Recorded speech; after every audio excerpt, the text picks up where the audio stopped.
할렐루야, 축복열차 구독자 여러분 반갑습니다. 이 시리즈의 아주 처음 1화를 기억하십니까?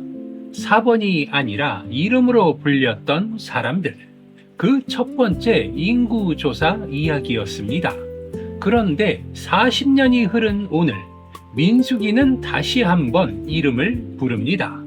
두 번째 인구조사입니다. 그런데 이 두 번째 명단에는 아주 결정적인 차이가 하나 있습니다. 첫 번째 명단에 있던 사람들 중 갈렙과 여호수아 단 두 사람을 빼고는 아무도 이 두 번째 명단에 없었습니다. 한 세대가 완전히 저물고 새로운 세대가 그 자리를 채운 겁니다. 그리고 이 새로운 명단 한 복판에서 아주 특별한 사건이 하나 벌어집니다. 법에 없는 질문을 던진 5 자매의 이야기입니다. 그들이 던진 질문 하나가 이스라엘의 법 자체를 바꾸게 됩니다. 편안한 자리에서 함께 해주시면 감사하겠습니다. 오늘의 여정 출발합니다. 민수기 26장은 1화에서 봤던 것과 거의 똑같은 방식으로 시작됩니다. 싸움에 나갈 만한 모든 남자를 종족과 가문에 따라 계수하라는 명령이죠. 지파별로 이름과 숫자가 다시 한번 기록됩니다. 그런데 이 장의 끝에 아주 중요한 문장이 나옵니다. 이들 중에는 모세와 아론이 시내 광야에서 계수한 자가 한 사람도 없었으니 이는 여호와께서 그들에 대하여 광야에서 반드시 죽으리라 하셨기 때문이라고요. 오직 여분네의 아들 갈렙과 눈의 아들 여호수아만 남았다고 기록됩니다. 여러분, 이 문장이 참 여러 감정을 불러 일으킵니다. 40년 전 1화에서 그렇게 정성껏 한 사람 한 사람의 이름을 불렀던 그 세대가 이제 명단에서 완전히 사라진 겁니다. 그들의 이름은 잊히지 않았습니다. 성경에 여전히 기록되어 있으니까요. 그런데 그들이 그토록 두려워했던 그 땅, 포도송이가 있고 젖과 꿀이 흐르는 그 땅에는 결국 들어가지 못했습니다. 그리고 이 새로운 명단 앞에 서 있는 사람들은 누구일까요? 바로 광야에서 태어나 광야에서 자란 사람들입니다. 애굽을 몸으로 기억하지 못하는 세대, 부모의 원망과 불신을 이야기로만 들었던 세대입니다. 그들은 부모 세대의 실패를 딛고 전혀 새로운 이름으로 다시 세워집니다. 우리도 가끔 이전 세대의 실패나 우리 자신의 지난 실패를 이야기로만 안고 살아갑니다.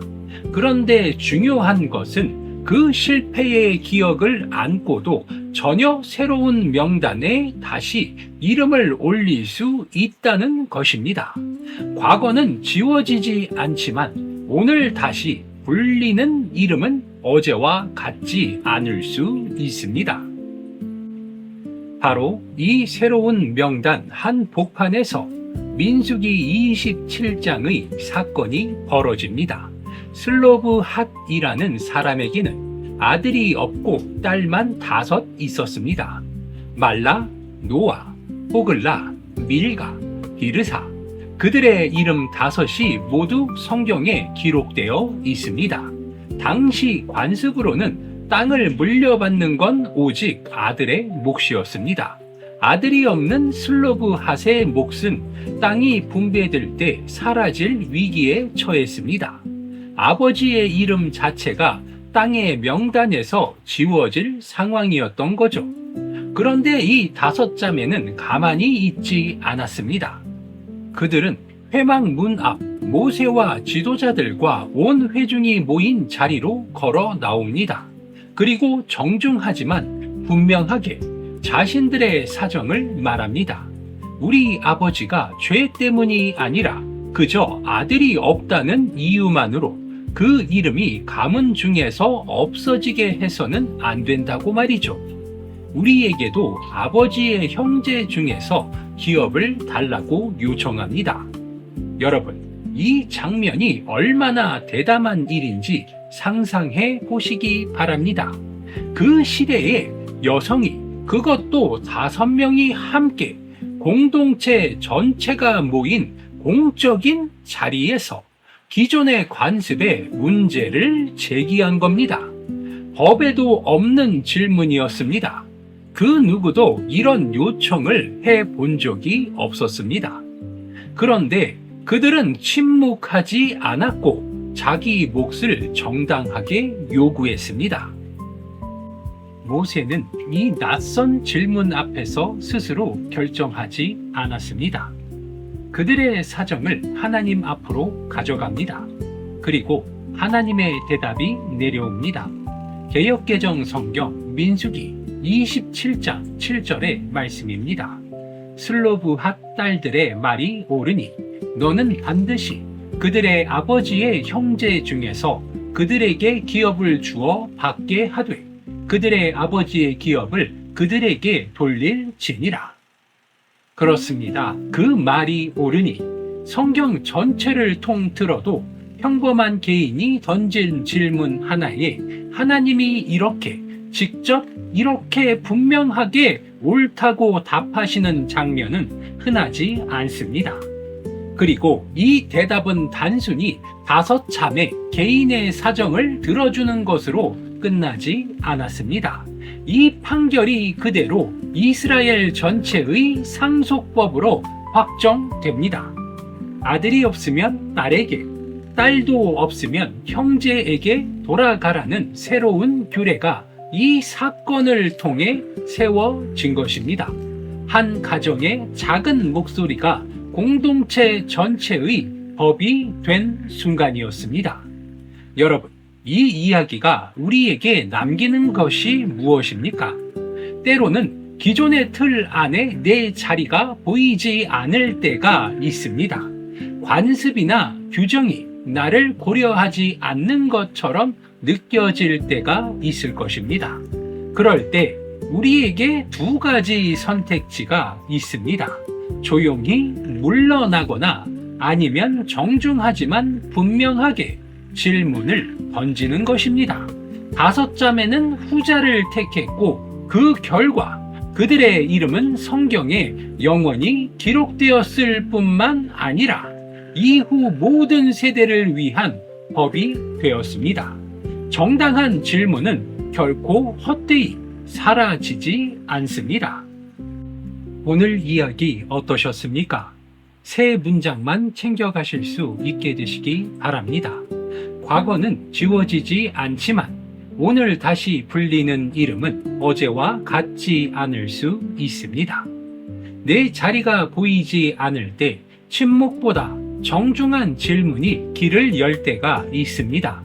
그리고 정당한 목소리는 한 사람의 사정을 넘어 많은 사람을 위한 길이 되기도 합니다. 오늘 어딘가에서 기존의 틀 안에 내 자리가 없다고 느끼셨다면 5자매처럼 정중하게 그러나 분명하게 질문을 던져보시기 바랍니다.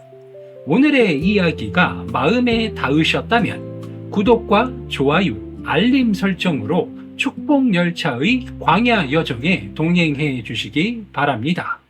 다음 화에서는 40년을 이끌었던 지도자 모세가 마지막 순간을 준비하는 장면과 그가 다음 세대를 위해 어떤 지도자를 세우고 어떤 말을 남겼는지 함께 만나보도록 하겠습니다. 저희 축복열차는 삶에 뒤엉킨 문제를 트렌디하게 인코딩해주는 디코드 시리즈, 매일 성도님의 영적 기초 체력을 탄탄하게 빌드업하는 매일 성경 통독 영상, 그리고 매주 수요일과 주일 흔들리는 일상의 중심을 단단히 붙잡아줄 깊이 있는 설교 메시지로 언제나 성도님의 가장 신뢰받는 페이스메이커가 되겠습니다. 오늘의 여정이 여기서 마무리되었습니다. 오늘도 우리의 이름을 다시 불러주시는 주님의 품 안에서 평안하시길 바랍니다. 지금까지 축복 열차였습니다. 샬롬.